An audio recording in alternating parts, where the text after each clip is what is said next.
Utilidade providencial da fortuna.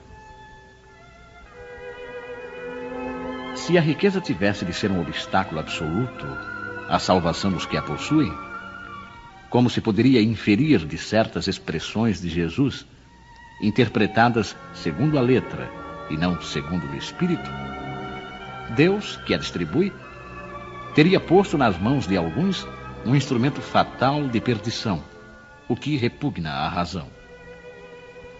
A riqueza é, sem dúvida, uma prova mais arriscada, mais perigosa que a miséria, em virtude das excitações e das tentações que oferece, da fascinação que exerce. É o supremo excitante do orgulho, do egoísmo e da vida sensual. É o laço que mais poderosamente liga o homem à terra e desvia os seus pensamentos do céu. Produz tamanha vertigem que vemos quase sempre os que passam da miséria à fortuna esquecerem-se rapidamente da sua antiga posição, bem como dos seus companheiros, dos que os ajudaram, tornando-se insensíveis, egoístas e fúteis. Mas, por tornar o caminho mais difícil, não se segue que o torne inviável e não possa vir a ser um meio de salvação nas mãos do que a sabe utilizar, como certos venenos que restabelecem a saúde quando empregados a propósito e com discernimento.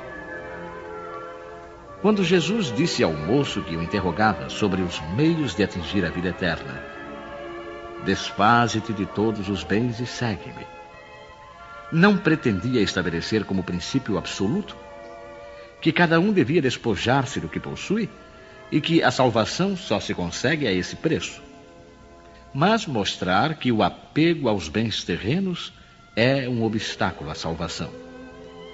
Aquele moço, com efeito, julgava-se quite com a lei, porque havia observado certos mandamentos, e, no entanto, recuava à ideia de abandonar os seus bens. Seu desejo de obter a vida eterna não ia até esse sacrifício. A proposição que Jesus lhe fazia era uma prova decisiva para pôr às claras o fundo do seu pensamento. Ele podia, sem dúvida, ser um padrão de homem honesto, segundo o mundo, não prejudicar a ninguém, não maldizer o próximo, não ser frívolo nem orgulhoso, honrar ao pai e à mãe.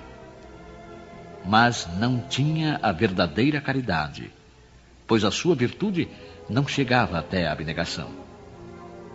Eis o que Jesus quis demonstrar. Era uma aplicação do princípio: fora da caridade não há salvação. A consequência daquelas palavras, tomadas na sua mais rigorosa acepção, seria a abolição da fortuna como prejudicial à felicidade futura e como fonte de incontáveis males terrenos. E isso seria também a condenação do trabalho que a pode proporcionar. Consequência absurda que reconduziria o homem à vida selvagem e que, por isso mesmo, estaria em contradição com a lei do progresso, que é uma lei de Deus. Se a riqueza é a fonte de muitos males, se excita tantas más paixões, se provoca mesmo tantos crimes, não é a ela que devemos ater-nos, mas ao homem que dela abusa, como abusa de todos os dons de Deus. Pelo abuso, ele torna pernicioso o que poderia ser-lhe mais útil, o que é uma consequência do estado de inferioridade do mundo terreno.